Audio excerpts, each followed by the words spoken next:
ja iltaa tai päivää.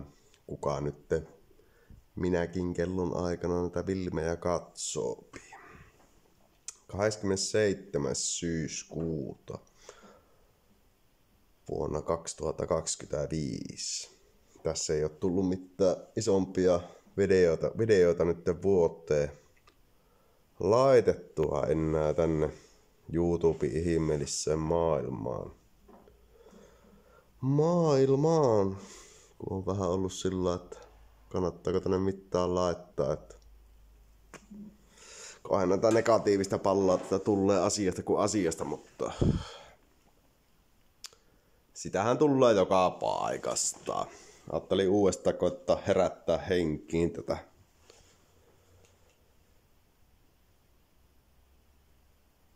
Warzone Textan projektia, mikä nyt on mulla aina tässä ollut, ja sen ympärillähän tämä elämä nyt niin pyörii, että tuo etukuorma ja jälkeenhän ei ole tullut mitään uutta videota, ja niitä videoita ei ole edes YouTubessa enää olemassakaan, että se silloin aikoinaan valmiiksi saatiin tehtyä tai sain tehtyä ja muuta, ja sen kanssa nyt on lumi ja viime talvi on lykitty, niin ei ole mitään semmoista niinku ongelmaa ollut. Ja pakoputken tekkiin tuommoisesta vanhasta Kanian roskakorissa olevasta karjarauvasta, niin sattui tuo käyrä, sattui just tuommoinen oikein silmään pistävä tuohon. Viime kesänä tosiaan työkaverin kanssa käytiin veteranikonepäivillä nyt tuossa, ja siitä minä semmoisen pienen videon jo tuohon YouTubeen laittoinkin, ja nyt on sitten tarkoitus, jos intoa piissaa ja muuta, niin ruveta tekemään nyt ensi talven aikana vähän semmonen erilainen värkki tähän Raptorin perään. Tuli justiinsa 4 vuotta tuli siitä, kun teki semmoista vanhasta polttoöljysäiliöstä niin lumilingon tähän perään, niin tuli hommattua tuommoinen entisen työkaverin kautta, kiitos Jukalle vaan siitä, niin uusi polttoöljysäiliö, niin katsotaanpa minkälainen linko siitä tulee. On tarkoitus tehdä semmonen niinku ihan ruuvilumilinko, että ulosottoakselilla pyöritetään pelkästään heittosiipiä, ja sitten hydrauliikkamoottori tulee siihen rinnalle, että millä pyöritetään sitten sitä kokkoja. Miksi tämän tekko tuttu? No, jokainen tietää. Ruuvia, mikä kerää niin siihen sisälle kaikki lumeen, mutta katsotaanpa siitä sitten, että ruvetaanko semmoista tekemään. Joo, ei ole vuoteen tullut mitään isompia hommia, ei ole tullut tehtyä.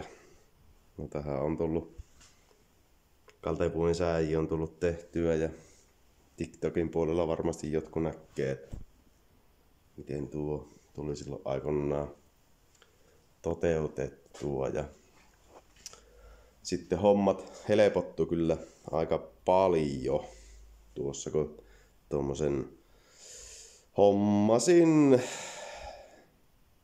tuommoisen niinkö epäkuntoisen sorvin, niin sillä pystyy nyt kaikkia noita holokkeja ja muita tekemään, että on kyllä aivan suuri apu, ja no totta kai Temusta pitää tilata kaikkia juttuja, mutta on kyllä ollut suunnaton apu, ja tämäkä se varmaan uudestaan herätti tämän minun mielenkiinnon nyt tähän metallialan rakentamiseen, kun on ollut vähän matala painetta terveyshommien ja muiden kanssa. Että ei ole oikein kiinnostunut tehdä. Tuossa viime viikon lauantaina aloitin tekemään itselle uutta tämmöistä perälevyä. Niin sitä on saanut jollakin varrelle niin kopilleen tuohon nyt. No sitten totta kai Esapin puikoilla ja semmoiselle kokikokkeelle sitten tioksi, että ihan sama, että onko hyvä vai huono hitsari, niin valitkaa puikot sen mukaan. Se on kylmä tottuus, että laavulla on merkitys, että millä hitsaa piet. Minä en hitsaa muilla kuin Elkan ja Esapin puikkoilla. Että niissä on eroja, että millä hitsaapi. Mutta siitä en sen enempää. Tämmöistä kaiken näköistä perälevyä rupesi värkkäämään tuohon omaan rattori. Siinä nyt on tarkoitus, että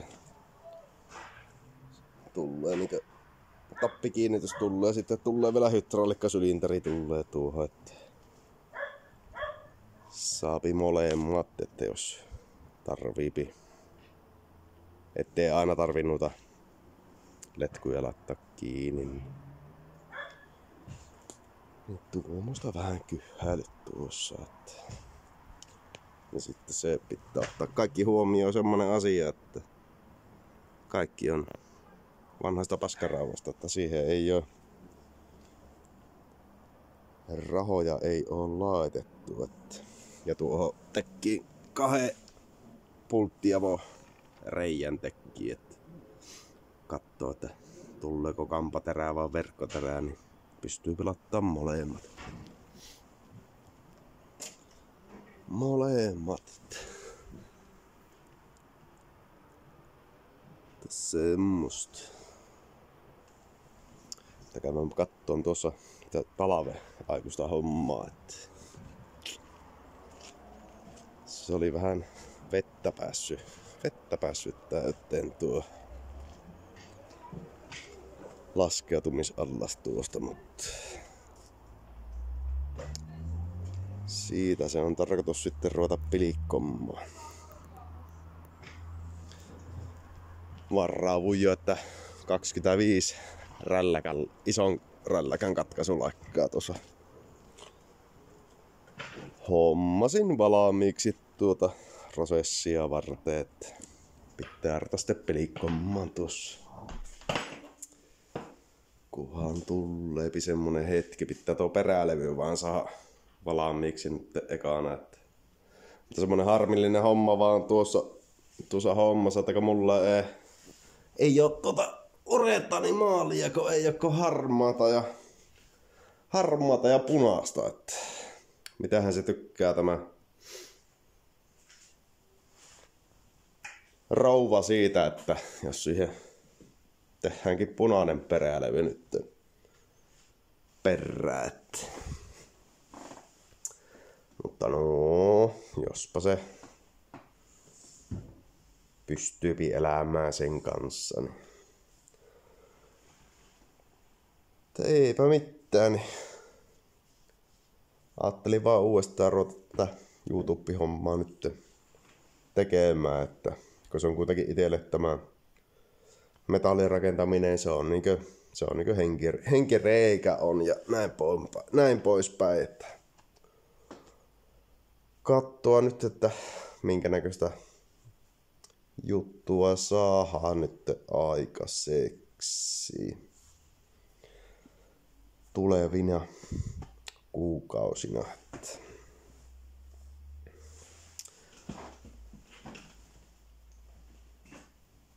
Eipä mitään. Näihin kuviin ja tunnelmiin.